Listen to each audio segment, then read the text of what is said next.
दोस्तों, आज मैं आप लोगों के लिए लेकर आया हूँ अर्धवार्षिक परीक्षा सत्र 2020-21 विषय भौतिकी कक्षा 12वीं का प्रश्न पत्र विकल्प के साथ। तो इसके जो पूर्णांक है वो 70 है और समय 3 घंटे का है।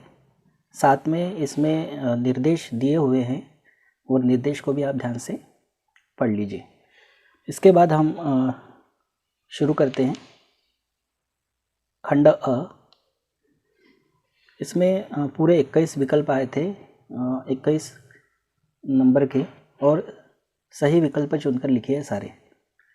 तो इस तरह से पहला प्रश्न जो आया था, सही विकल्प चुनिए, ये वाला है। इसके अंतर्गत दिया था पहला, विद्युत चुंबकीय प्रेरण में प्रेरित विद्युत वाहक बल निम्न से स्वतंत्र होता है। तो ये स्वतंत्र होता है कुंडली के प्रतिरोध से।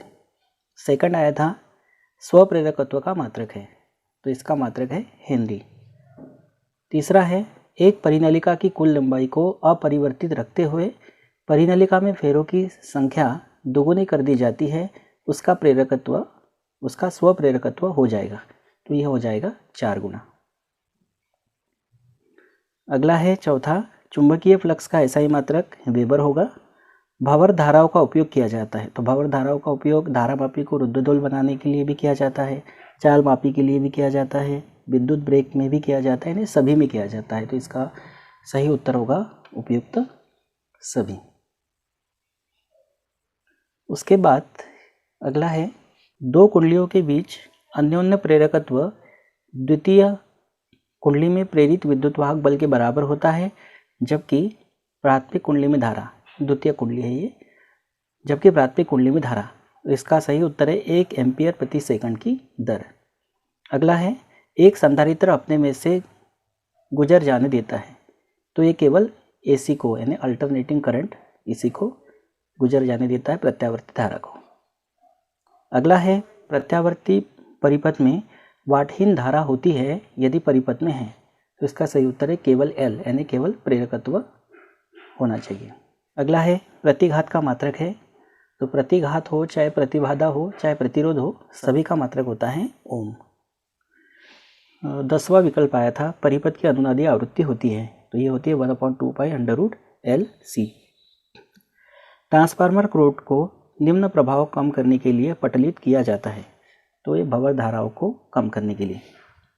त्वरित आवेश उत्पन्न करता है, ये चुंबकीय क्षेत्र और स्थिर विद्युत क्षेत्र दोनों उत्पन्न करता है, इसलिए ए और बी दोनों इसका सही उत्तर है।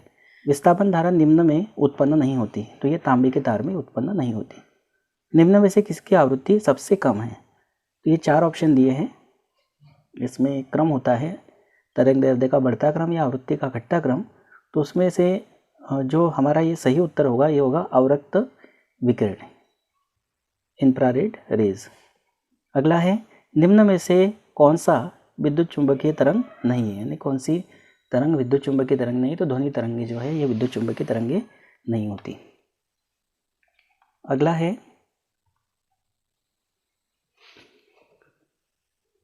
विद्युत चुंबकीय तरंगों के आविष्कारक हैं, तो यह है मैक्सवेल, जेम्स क्लार्क मैक्सवेल है।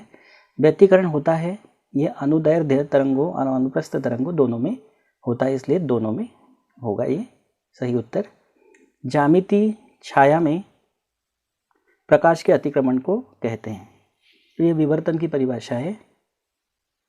विवर्तन की जो डेफिनेशन है, तीक्ष्ण धार वाले किनारों पर प्रकाश का मुड़ना और अवरोध द्वारा बनी ज्यामितीय छाया में प्रकाश के अतिक्रमण को विवर्तन कहते हैं।